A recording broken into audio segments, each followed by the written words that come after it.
So, of course, I mentioned at the beginning of Mass, or before Mass started, just that question of, like, if you have a favorite Christmas story. I have been thinking about this because I went and reread the classic Christmas tale, A Christmas Carol by Charles Dickens, and I noticed some stuff. I have a friend, his name's Nick, and Nick says the last couple of years, he rereads it every year. Now he has kids, and so he rereads it to his kids every year. So he got me inspired, and so I reread it myself. And one of the things I noticed, obviously, I don't need to give you the recap of A Christmas Carol, because you've seen it, you've heard it. But I noticed something I never noticed before. So actually, I will give you a recap. There's this guy. His name's Ebenezer Scrooge. And we know, right, that this guy is so cruel, he's so heartless, he's so mean, that his name has become synonymous with being cruel, being heartless, being mean, and hating Christmas. I mean, we've all heard this term that goes back to 1884, bah humbug. And that's some endurance on a saying that none of us actually ever say unless it's Christmas time. So this character, right, he gets visited on Christmas Eve by a dead man named Jacob Marley. And I always get confused because I always want to say Bob Marley, but it's not that guy. It's his business partner. No, this is the interesting thing that I never realized up until recently, my rereading of this, is when Scrooge is met by Jacob Marley, this guy has been dead for 7 years. And he shows up to Scrooge and he's dressed in chains. He's clearly tortured and tormented. And he says to Scrooge, like, here's the deal. I am getting what I deserve because of how I've lived. You've lived even worse, and you're going to get even worse.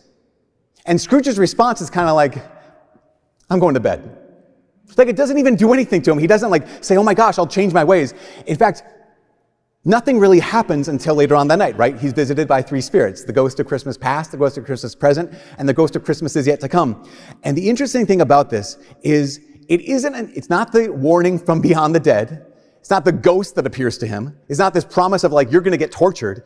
It's when they reveal to him his story that something happens to Scrooge. It's when he sees the story of his present and realizes that I have this nephew named Fred who I've never loved, who loves me, but I'm not part of his life. That he goes back to Christmas past and he sees his old employer Fezziwig. Okay, pause on this one. I think it's remarkable that in 1884, Charles Dickens makes this character named Fezziwig. And 100 plus years later, Jim Henson has the Muppets Christmas Carol, right? And he has the person who plays Fezziwig is Fozzie Bear, and he gets to call him Fozziewig. You guys, that is proof that God exists and that he loves us very much. Okay, so back to our story. He goes back in Christmas past and he realizes, wait, I had this employer named Fezziwig, not Fozziewig, and his heart gets melted, his heart softens. But still, it's not changed until something even more dramatic happens, even more devastating happens. That's when his cold heart is broken, when he sees the ghost of Christmas is yet to come. And what does that spirit show him? That spirit shows him his legacy. His legacy. This is what this is what this world is going to be like after you die because of you. And that's what breaks his heart. Not just here's what you did, but here's what you left behind. Not just here's who you were, but here's the consequences of who you were. I think about that because think about our stories. Right now, every one of us is writing our story. Every one of us is in the midst of our story. That there's so much more, God willing, so much more of your life, of your legacy that is still being written. And we know that the day is going to come when it ends. We know that the day is going to come not only when our individual stories are going to be over, but we know the day is going to come when the entire story, like the story of the universe, the story from the beginning of time to the end of time, will be written. And the last word on the last page of the last chapter of that book will have been uttered, will have been written, will have been inscribed in history. And that's the day that everything will come to an end. In fact, the second reading talks about this. It's from 2 Peter. Peter describes it like this. He says, the day of the Lord will come, that day where everything's over, and the heavens will pass away with a mighty roar, and the elements will be dissolved by fire. And then he says this key line we're going to talk about a little bit, and the earth and everything done on it will be found out.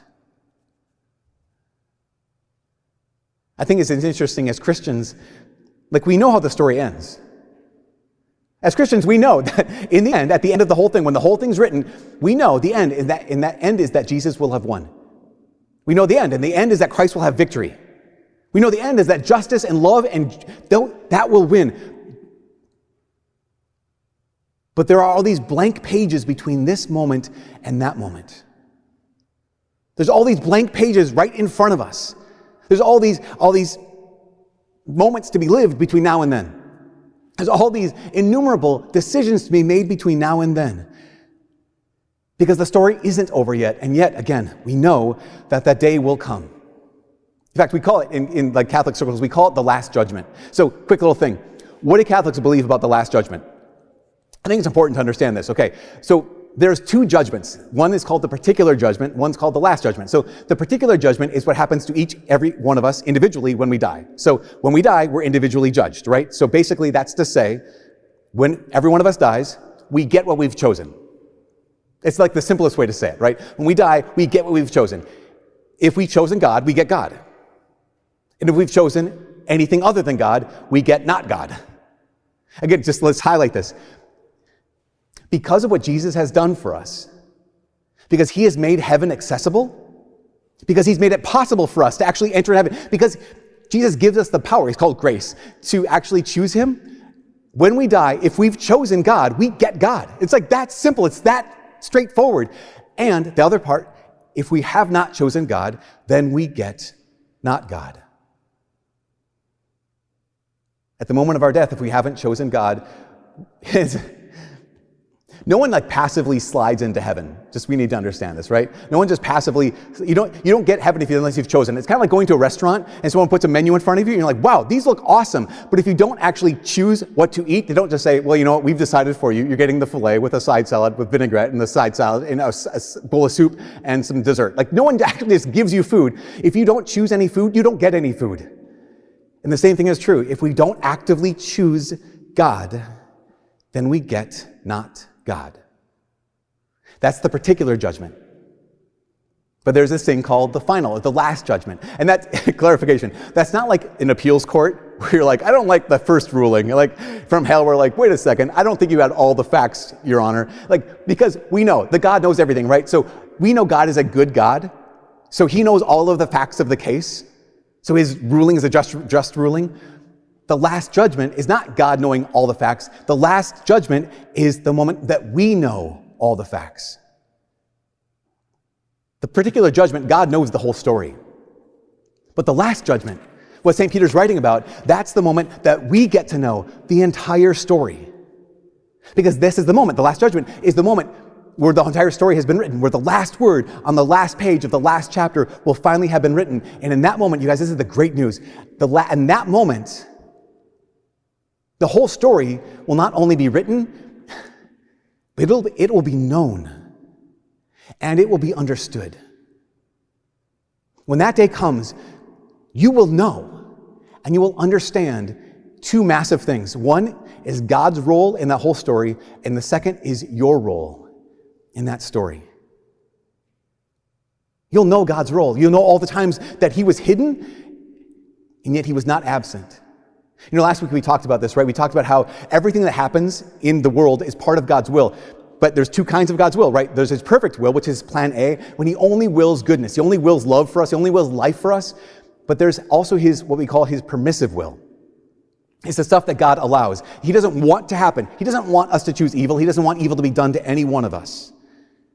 But God allows evil, part of his permissive will, to do two things. One is because he preserves our free will, but the second reason is because he knows he can bring a greater good out of it. This is what the Catechism says about this day and about this thing. It says, the last judgment will reveal that God's justice triumphs over all the injustices committed by his creatures, and that God's love is stronger than death. So when that last word on the last page of the last chapter is written, it will reveal that God will have, in some mysterious way only known to him, that his justice will reveal and triumph over all the injustices that we've committed and all the injustices that we've suffered. We can see glimpses of this in the Bible. In fact, there's this story in the book of Genesis, right? There's Abraham, Isaac, and Jacob. Jacob has 12 sons. The 11th son of Jacob is named Joseph. And we know the story about Joseph, right? His 10 older brothers, they all absolutely hate him. They reject him, they despise him, they're going to kill him. But instead, they decide, let's not kill him, that's too mean. We're going to sell him to slavery. That's what good brothers do. And so they sell him into slavery. And here's Joseph, who's not only now a slave, he's then falsely accused, he's falsely imprisoned, he's abandoned, he's forgotten, he's left for dead. And then God mysteriously, miraculously leads him out of prison to become number 2 in the entire kingdom of Egypt. And he does this because Joseph's able to understand and interpret the dream of Pharaoh. The dream was that there will be 7 years of plenty and followed by 7 years of famine. And so Joseph recommends to the Pharaoh, he says, okay, so during those 7 years of plenty, store up a bunch of food for the time of famine. So that's what they do. Over the course of those 7 years of famine, Joseph's brothers, they make their way to Egypt because that's where all the food is. And they come before, maybe you've heard the story before, they come before Joseph, they don't recognize him because he looks like an Egyptian, he walks like an Egyptian, talks like an Egyptian, and thank you. But he recognizes them right away. And he basically manipulates them to come back, bringing their father, he reveals himself to them. They think he's going to kill him, but he says, I forgive you. The last story of the book of Genesis is when their father dies. And they bury their father back in the land of Israel, the land of Canaan. And then his brothers come to Joseph and they say, we think that now that our dad is dead, you're going to take your revenge on us. We think now you're going to take vengeance on us because you must hate us. You must absolutely hate your brothers. We sold you into slavery. We rejected you. We abandoned you. We were going to kill you. And it's so powerful because in this moment of the Bible, Joseph, he hears his brothers have this fear about him and he breaks down and weeps. And he says, it is true that what you did, you meant for evil. He says, but God meant it for good, so that he could save the lives of so many people, including you. This is just a glimpse of the truth of the reality is that God has his permissive will, which we don't like. We're like, God, just eradicate all pain. And we might do things and mean it for evil, but like Joseph, we can say, no, but God meant it for good. Why? Because the Catechism says it like this. He says, we shall know at the end, when the story's written, the last word, the last page, the last chapter. He says, we shall know the ultimate meaning of the whole work of creation. On that day, we'll not just know it, we'll understand it, and the entire economy of salvation, and understand the marvelous ways by which in his providence he led everything towards its final end. Then that day, you'll know the whole story, that yes, God was hidden, but he was not absent. Yes, God was unseen, but he was not inactive. And that the whole time he was inviting us, he was part of the story, and the whole time he was inviting us to be part of his story. You know, it's so interesting, there's another story in the Old Testament about a woman named Esther. Maybe you've heard this story. It's from the book of Esther, aptly named. And the people of Israel are exiled into Babylon, and then the Persians come to power, and they're occupying Babylon. And at one point, King Ahasuerus, he gets rid of his previous queen, and he wants a second queen. He wants another queen, a new queen. And so he has basically a beauty pageant looking for his next queen, and Esther wins. She's elevated to be the queen of Persia. She was an orphan. She was raised by her uncle Mordecai. And at one point, Mordecai becomes the enemy of the number 2 person in all of Persia, and so that number 2 person decides that he convinces the king to declare an order that all the Israelites, all the Jews would be killed. So Mordecai sends word to his adopted daughter, his niece, Esther, and says, go before the king and convince him not to do this thing, because the entire people of Israel are meant to be killed. And Esther says, if I go before the king unbidden, he could kill me. And it's this moment that Mordecai says something so powerful. He says, listen, it is for such a time as this, maybe it's for such a time as this that the Lord has brought you to this place, to act, to be part of his story. And he says these powerful words. He says, know this, that the Lord will deliver his people from execution. The Lord will deliver us. He had absolute confidence in God. Know this, the Lord will deliver his people from execution. But if you don't do something now, you will have no part in that story. He will save us, but if you don't act, you will have no part in this story. On that last day, not only will we know and understand where God has been, even though he's been hidden, he's not absent, even though he's unseen, he's not inactive, but we'll also know our part of the story. On that last day, we'll also know our part of the story. Here's what the Catechism says about that. He says this: the last judgment will reveal, even to its furthest consequences, the good each person has done or failed to do in their earthly life. Think about that. On the last day, when the whole story's been written, you will know and understand not only your life, not only where God was in your life, in every single moment of your life, but we will also know the furthest consequences of every decision that we made. Think about this. Every good deed that you've ever done, how that affected the next person and the next person and the next person, how it just ripples out. But we'll also know to its furthest consequences the ripples of every evil choice we made. That the thing we thought was private or hidden, no one's business, how that affected the people around us. Like that word that we casually said that wounded someone and they carried with them for the rest of their life. We'll know to the furthest consequences those actions that we did that burdened someone that they passed on to their kids. We'll know the decisions that we made in this life that affected your own kids until the day they died, that would continue to affect your grandchildren, because you and I were unwilling to rewrite our story. We were unwilling to get that thing out of our heart, to get that thing out of our lives. This will be our legacy. Because what is written on the blank pages between this moment and the last moment will be a part of the story forever. What is written on those pages between this moment and that moment will be part of the story forever. It will be our legacy. And at some point, people are like, I don't want to be known like that. I don't want everyone to know my stuff. I don't want everyone to know my business. But they have to. They have to know your entire story. They have to know everything. And they have to also know your legacy. Why? Because heaven is a place where you're loved fully. And heaven is a place where you can fully love. But you can't be loved fully unless you're known fully. And you can't love fully unless you fully know.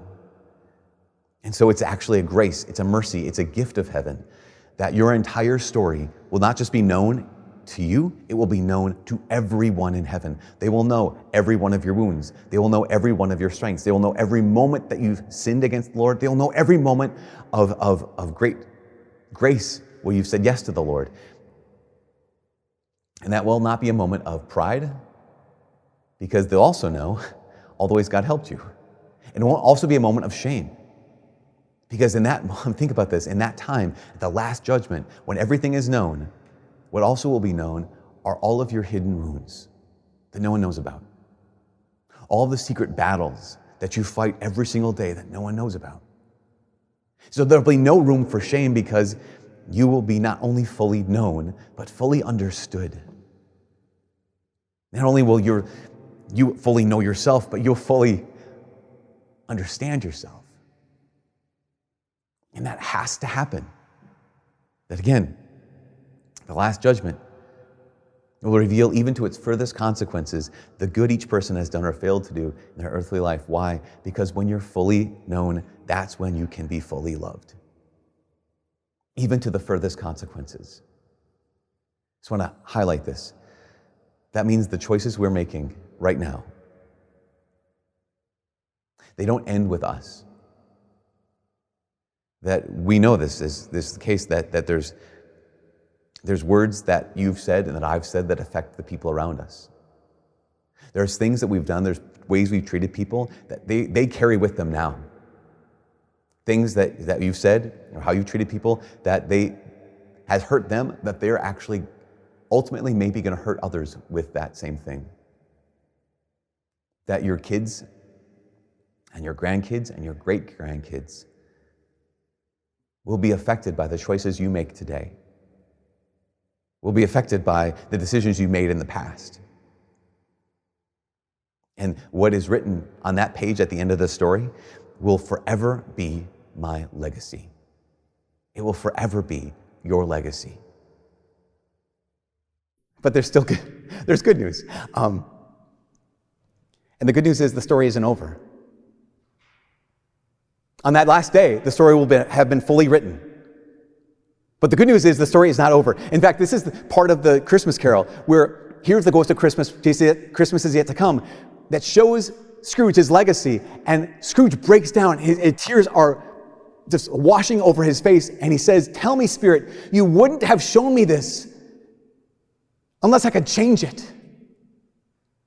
Why would you have shown me this unless I can change my legacy, unless I can change this story, unless I can rewrite this whole thing?" Because that's the big prayer. That's the big prayer every one of us has, right? When we look at our story and imagine what possibly could be my legacy, we have this one question, and it's the one question that all these people who went from Judea and Jerusalem, they went out to the Jordan River for. Every one of them went out to see John for one reason. They wanted to get baptized by him. Great. Why? For one reason. They went out with him with one question. That one question is, can I change it? Can I be changed? Is my story over? Or is there hope? That's the question of every single person who went out to see John. And that's the question of Scrooge, and that's the question that St. Peter answers.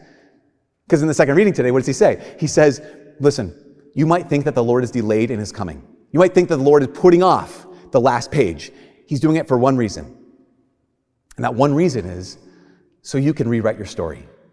The one reason is so you can change your life. That one reason is so you can change how the story ends. C.S. Lewis says it like this. He said, you can't go back and change the beginning, but you can start where you are and change the ending.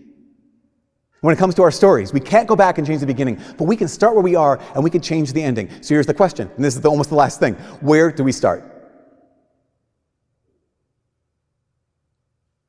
Well, I'd say this. If the day of the Lord, that last page, is all about truth, where we fully know the truth, then I think where we start is we start by telling the truth.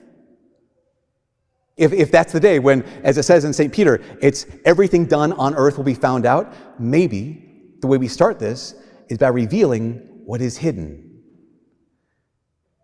And that's why I just need to take this moment and praise the Lord for his gifts of the sacrament of confession. Because what is the sacrament of confession? The sacrament of confession is rehearsal for heaven. The sacrament of confession is practice for heaven. Why? Because we go into the confessional and we say, this is the truth. This is the truth about my story. I'm not going to hide. I'm going to let this be revealed in the midst of God's love and his mercy. Confession is rehearsal for heaven, where we tell the truth. It's one of the reasons why staying away from confession is rehearsal for hell. Not going to confession is rehearsal for hell, where we say, I don't want to acknowledge the truth of my heart. I don't want to acknowledge the truth of my story, and I don't want enough to change the end.